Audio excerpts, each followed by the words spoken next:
আসসালামু আলাইকুম, সবাই কেমন আছেন? আশা করি সবাই ভালো আছেন। অনেকদিন পরে আবার চলে আসলাম আমি আকরাম হোসেন সুমন, আর আপনারা দেখছেন আইটি কেয়ার বাংলা।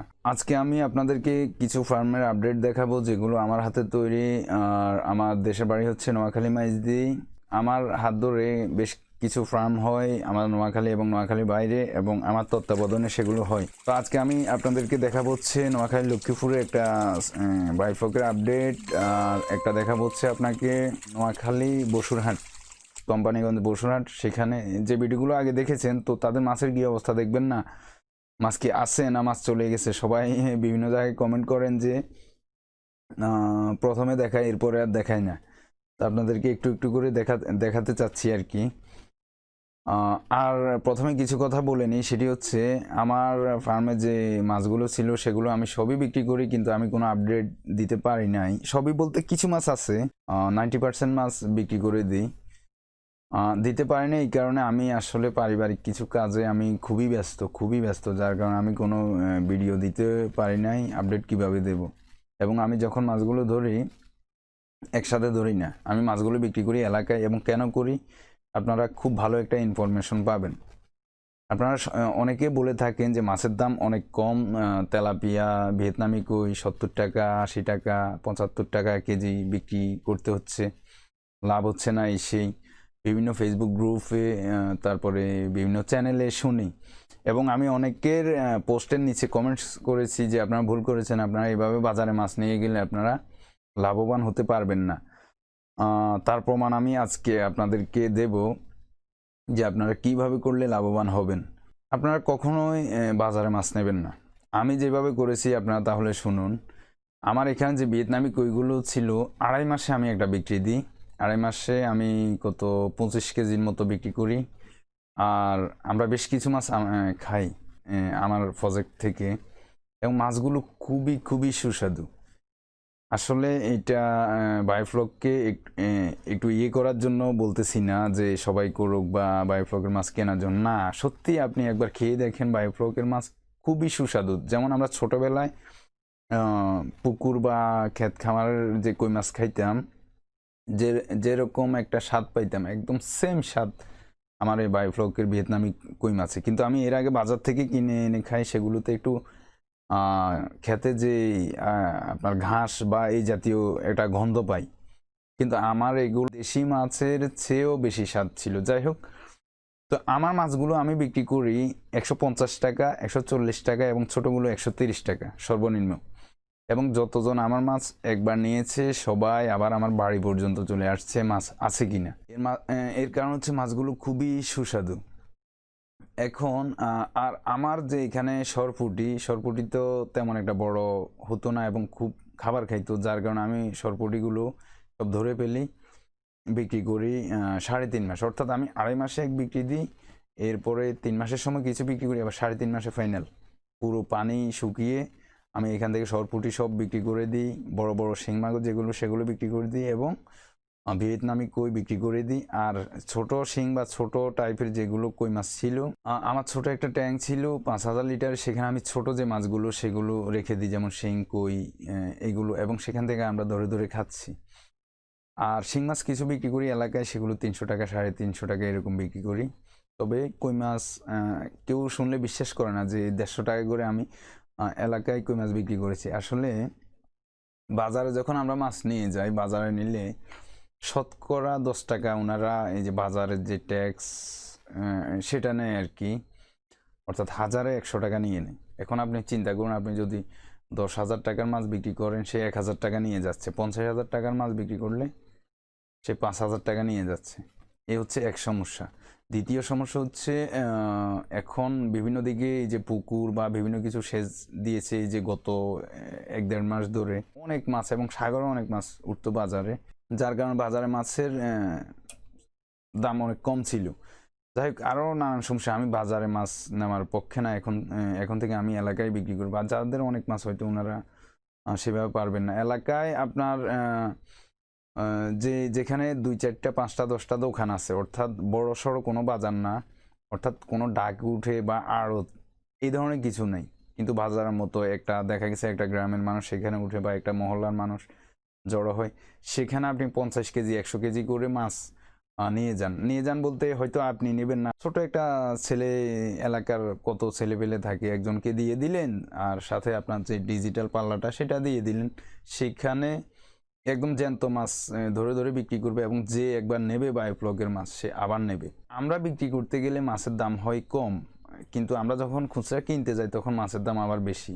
যেমন তেলাপিয়া কই এগুলো 130-40 টাকার নিচে কিছুতেই কেনা যাবে না, চাষের যেগুলো। আর দেশি কই মাছ যেগুলো, আমি গত পরশুদিন আমার এখানে বাজারে দেখেছি 700 টাকা কেজি চেয়েছে আমার কাছে। তো যাই হোক, আমি সরপুঁটি আনি বাজার থেকে একটু বড় সাইজ, কিন্তু আমার সরপুঁটির ধারে কাছেও নাই স্বাদের বেলায়। আমার সরপুঁটি কিন্তু এত বড় হয় নাই, এরপরেও সেটার ধারে কাছেও নাই স্বাদ। তো আপনারা এইভাবে যদি এলাকায় বিক্রি করেন, আপনার হয়তো আপনার যেখানে বাড়ি সেখানে হয়তো 2-3 সাইডে এরকম 2-3টা বাজারের মতো থাকতে পারে, যেমন 5-10টা দোকান আছে, মানুষ জড়ো হয়। একদিনে দেখা গেছে আপনি এরকম 200 কেজি মাছ বিক্রি করা কোনো ব্যাপার না। 50 কেজি করে বিক্রি হলেও আপনার দেখা গেছে 150 কেজি মাছ বিক্রি হয়ে যাচ্ছে, কোনো ব্যাপারই না। আপনার 2-3টা ট্যাঙ্ক থাকলেও হয়তো 1 সপ্তাহ লাগবে বা 10 দিন লাগুক, সমস্যা কি, কিন্তু আপনি ভালো দাম পাবেন, একদম গ্যারান্টি। ভালো দামে আপনি বিক্রি করতে পারবেন। এখন কথা হচ্ছে, অনেকেই এটা করে না, একসাথে মাছগুলো বাজারে নিয়ে যান, যার কারণে ওনারা বাজারে ভালো দাম পায় না। তো যাই হোক, আমি অনেক কথাই বললাম ভিডিওর প্রথম। আরেকটা কথা বলিনি, ওই যারা বলে না যে বায়োফ্লকের মাছে গন্ধ হয়, স্বাদ হয়, তারা জীবনে খায় নাই, দেখেও নাই। এর প্রমাণ হচ্ছে ওই আমার এখানে এলাকায় একজনে বলতেছে যে বায়োগ্যাস, যেটা গরুর গোবর দিয়ে বায়োগ্যাস করে, তো আমার এলাকায় একজন করেছে। আরেকজন লোক বলতেছেন এটা গন্ধ, এটা ভাতের মধ্যে আপনার গোবরের গন্ধ হয়, এই সে। আমি জিজ্ঞেস করলাম আপনি জীবনে এটা দেখছেন না খাইছেন, বায়োগ্যাসে ভাত রান্না করে খাইছেন? কোন মানুষের কয় শুনি। তো ঠিক এরকমই অনেক মানুষ আছে বলে এরা জীবনে খায়ও নাই, দেখেও নাই, এরা একবার খাওয়াই দিয়েন, এরপরে এই বুঝবে বায়োফ্লকের মাছ কি অবস্থা। যাই হোক, অনেক কথা বললাম, চলুন আমরা এবার আমাদের যে মাছের আপডেট সেগুলো দেখি। উনি আমাকে এখানে অনেকগুলো ফুটেজ পাঠায়, এটি রাত্রিবেলা খাবার খাওয়াচ্ছে অক্টোবর 31 তারিখে। যাই হোক, আমরা মূল বিষয়টা দেখি। এখানে শীতের সময় আসলে ভিয়েতনামি কই মাছ কেমন হয় সেই বিষয়টা আমরা জানতে পারবো। তো এই যে দেখুন, এই যে উনি গ্লাসের ভিতরে কিছু মাছ তুলে আমাকে পাঠায় এই মুহূর্তে। এই যে দেখুন মাছের কি অবস্থা, এবং আমি আপনাদেরকে ডেট সহ দেখাবো, যেহেতু এই মুহূর্তে যে তারিখে পাঠায় সে তারিখ লেখা থাকে পাশে। আমি আপনাদেরকে দেখাচ্ছি। এই যে দেখুন, নভেম্বর 1 তারিখ 2020 এই ফুটেজটা আমাকে পাঠায়, তখন মাছের সাইজ এমন ছিল। এরপরে নভেম্বর 8 তারিখে আবার এটা পাঠায়, 2020 নভেম্বর 8। এই যে তখন এখানে কিছু মাছ তুললে ওই যে নতুন ট্যাঙ্কে, অর্থাৎ ওনার তো 3টা ট্যাঙ্ক, ছোট যে মাছগুলো পরে ছাড়ছে সেই মাছগুলো এটা, এই যে এগুলো এখানে পাঠায়। যাই হোক, আমরা এটা হচ্ছে নভেম্বর 8। এরপরে এটা ওনার পুকুরে মাছের ছবি পাঠায়। এরপরে নভেম্বর 20 তারিখে এগুলো পাঠায়, ওই যে ছোট ট্যাঙ্কের মাছগুলো। আর ওনার এখানে মাছ কিন্তু খুবই হাই ডেনসিটিতে আছে, অনেক বেশি মাছ। দেখুন প্লাস্টিকের একটা ইয়ে দিয়ে, আমাদের এখানে আঞ্চলিক ভাষায় ঝাঁঝ বলে মহিলারা এটাকে, ছোট একটা ইয়ে, এটা দিয়ে ইয়ে করার পরেও এতগুলো মাছ উঠে আসছে, তাহলে বুঝুন কত মাছ উনি দিয়েছে। এই যে অবস্থা, ছোট বড় মিলিয়ে এই মাছগুলো আছে। এটা নভেম্বর 20 তারিখের। এরপরে নভেম্বর 26, এই যে দেখুন নভেম্বর 26 তারিখে ছোট বড় মিলিয়ে এটা মোটামুটি শীতের সময়। আমি আপনাদেরকে যে কারণে দেখাচ্ছি, শীতে অনেকে ভয় পান, ঠিক আছে, শীতে মাছের গ্রোথ কম হয় একটু, এরপরে কিছু রোগ চলে আসে, যেমন আমার ট্যাঙ্কও আসছে, আমি 2-1 দিনের ভিতরে আপনাদেরকে ভিডিও দেবো সেটা। তো উনার এখানে দেখুন মোটামুটি কোনো রোগ আসে নাই, উনার এই ভিয়েতনামি কয়ে কোনো রোগ জীবাণু আসে নাই। এই যে নভেম্বর 26-এর গেল এটা, এবং উনার ফ্লকের ডেন্সিটি দেখুন, এই যে অনেক হাই। এই যে দেখুন দুইটা ছবি পাঠাইছে, এগুলো 14 ডিসেম্বর 14 তারিখে পাঠায় উনি, এবং ডিসেম্বর 19 তারিখে লাস্ট এই যে এগুলো পাঠায়। দেখুন ওনারা এখন কই মাছের অবস্থা। উনি কিন্তু কাতার প্রবাসী, এই যে রিভান সাহেব উনি কাতার প্রবাসী। উনার ছোট ভাই আছে বাড়িতে, উনি দেখাশোনা করে। 13 ফিটের 3টি ট্যাঙ্ক আছে বর্তমানে, এবং উনি আরো ট্যাঙ্ক বাড়াবে। এই যে দুইটা ছবি পাঠায়, দেখুন ওনার মাছ, এগুলো ভিয়েতনামি কই মাছ। যাই হোক, তো আপনারা দেখলেন যে উনার মাছের কি অবস্থা। আজকে হচ্ছে জানুয়ারি 9 তারিখ 2021, আর উনি যে ফুটেজগুলো পাঠায় সেগুলো তো আপনারা দেখেছেন যে তারিখ কবের। তো আশা করি এখন মাছ আরো অনেক বড় হয়েছে, আর শীতের প্রভাব সেটি আস্তে আস্তে কমে আসছে আমাদের এই অঞ্চলে। পুরো বাংলাদেশের চিত্র আমি জানি না, তবে আমাদের অঞ্চলে নোয়াখালীতে শীত এখন অনেকটাই কম। তো এখন আমরা দেখবো যে লক্ষ্মীপুরে যে ভাইটি উনি পাঠাইছে উনার ইয়েগুলো দেখবো এই মুহূর্তে, চলুন দেখি। তো দেখুন এই যে হাজি মিরাজ সাহেব, উনি সৌদি প্রবাসী। উনার আগে একটা ভিডিও দিয়েছিলাম। যাই হোক, এটি হচ্ছে নভেম্বর 20 তারিখে এই যে কার্ফু মাছের একটা ছবি পাঠায়, এটা বায়োফ্লক ট্যাঙ্ক থেকে তোলা। ওনার এইভাবে কিছু কার্ফু মাছ মারা যায়। তো কেন মারা যায় আপনি দেখতে থাকুন, আমি বলতেছি। উনি আমাকে আরেকটা ফুটেজ পাঠায় এবং বিস্তারিত বলে।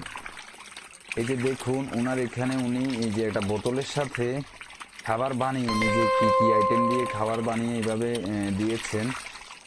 তো আমার ধারণা এই কারণে মাছগুলো মারা যায়। এবং মাশাআল্লাহ ওনার মাছের অবস্থা দেখুন, ভিয়েতনামি কই, তেলাপিয়া, তারপরে কার্পু মাছ, এভাবে ওনার এখানে চাষ হচ্ছে বায়োফ্লক সিস্টেমে, এবং মোটামুটি অনেক ভালো আছে। আমি আগে একটা ভিডিও দিয়েছিলাম ওনার, ওই যে ইমুতে ওনার সাথে যে আমার কথোপকথন হয় এই যে মাছ চাষ রিলেটেড, যে উনি কতটা ভালো মন্দ আর কি আমাকে জানিয়েছিলেন যে ইমুতে।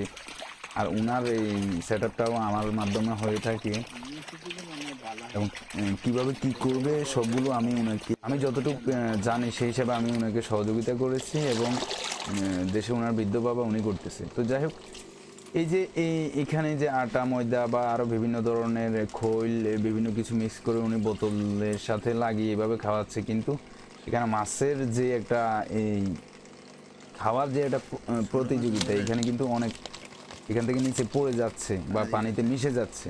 কারণ এটা তো ফিড না, এটা জাস্ট আপনার করে পানি দিয়ে গুলে কোনোরকম বোতলের সাথে লাগিয়ে দিয়েছে। তো আমি কেন বলতেছি যে এই কারণে মারা যেতে পারে, আমি এর আগে একবার এমন কাজটি করেছি। এরকম না, আমি ওই যে গমের ভুসি, যেটা শুকনো ভুসি গরুকে খাওয়াই বা অনেকে পুকুরে ছিটাই দেয়, চাউলের কুড়ার মতো বেশি থাকে, মাছে খায়। তা আমি ফিড না পাওয়াতে কয়দিন এটা দিই, দেওয়ার পরে দেখি আমার পুরো পানি গন্ধ হয়ে যায়, এবং নিচে যখন আমি নামি দেখি নিচে একদম স্তর বসে আছে আপনার এই ভুসির। তারপর আমি যখন পানিগুলো চেঞ্জ করে নতুন পানি দিই, তখন দেখি হ্যাঁ ঠিক হয়ে গেছে। এই কারণে আসলে আমার ধারণা হচ্ছে যে বায়োফ্লকে এইভাবে দেওয়াটা ঠিক না, বা ওনার এই যে আইটেমগুলো মিক্স করেছে এখানে হয়তো কোনো সমস্যা হতে পারে। যাই হোক, এমনিতে মাছের অবস্থা মোটামুটি ভালোই ছিল। এখন আমার মাছগুলো কিন্তু আমি বিক্রি করে দিই 3.5 মাসের ভিতরে, সব মাছ বিক্রি করে দিই। ভিয়েতনামি কই এবং সরপুটিগুলো, কিছু শিং মাছও বিক্রি করি। তো যাই হোক, উনি কিন্তু সেটি করে নাই। দেখুন উনার মাছে এই শীতের সময় মোটামুটি ভালোই রোগ এসেছে। তখন উনি এই যে সিপ্রোসিন, এরপরে যে আপনার এই যে ফ্যাথনিল, এগুলো ইউজ করে, আরও কি কি ওষুধ ইউজ করে। যাই হোক, কিন্তু তেমন একটা ভালো করতে পারে না। এরপরে আমাকে গত পরশুদিন এই যে ভিডিও ফুটেজগুলো পাঠায়, দেখুন একদম পুকুরে বা খাল বিলে যে শীতের সময় মাছের যেরকম রোগ আসে, একই রকম রোগ উনার এই কই মাছে চলে আসছে। কিন্তু উনার কই মাছগুলো উনি আরও আগে বিক্রি করতে পারত। অর্থাৎ আমি কিন্তু আমার কই মাছের পোনা যখন ছাড়ি, উনারাও একই সময় ছাড়েন, কিন্তু ছাড়ার পরেও ওনাদের মাছগুলো দেখুন অনেক দিন হয়ে গেছে ওনারা বিক্রি করে নাই, না করে এখন দেখুন মাছে শীতের কারণে রোগ চলে আসছে, এবং মাছ ওনাদের অনেক মাছ অনেক বড় বড় হয়ে গেছে। এই যে দেখুন এই ফুটেজগুলো আমাকে পাঠায়, এই যে দেখুন লাল লাল হয়ে মাছের গায়ে ঘা চলে আসছে। যাই হোক, তো এরপরে আমি কিছু ট্রিটমেন্টের কথা ওনাদেরকে বলি যে ওনারা কি করলে এটা মোটামুটি ভালো হতে পারে, তো সেই ব্যাপারে আমি বলি। যাই হোক, তো সব মিলিয়ে ওনাদের মাছের আপডেট হচ্ছে মোটামুটি এইরকম। এই যে দেখতে পাচ্ছেন ওনাদের মাছের অবস্থা, এই যে প্রায় মাছের গায়ে এরকম ক্ষত হয়ে গেছে বা সমস্যা দেখা দিয়েছে, কিন্তু কই মাছগুলো ওনারা ভালো প্রাইসে বিক্রি করতে পারত, ওনারা সেটা করে নাই, রেখে দিয়েছে, এখন সমস্যা হয়ে গেছে। তো এ হচ্ছে ওনাদের অর্থাৎ বসুরহাট এবং লক্ষ্মীপুরের যে মাছের আপডেট, ওনারা যে ফুটেজ আমাকে সেন্ড করেছে সেগুলো আমি আপনাদেরকে দেখিয়েছি।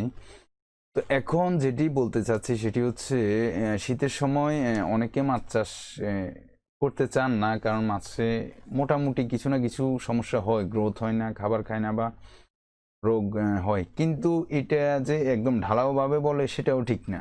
তো যাই হোক, এই ছিল আমার আজকের ভিডিও। সবাই ভালো থাকবেন, আর যদি ভুলভ্রান্তি হয়ে থাকে ক্ষমা করবেন এবং চ্যানেলটি সাবস্ক্রাইব করে রাখবেন ও ভিডিওটা শেয়ার করবেন, আপনার মূল্যবান মতামত জানাবেন ভিডিও নিচে কমেন্টসের মাধ্যমে। সবাই ভালো থাকবেন। আসসালামু আলাইকুম।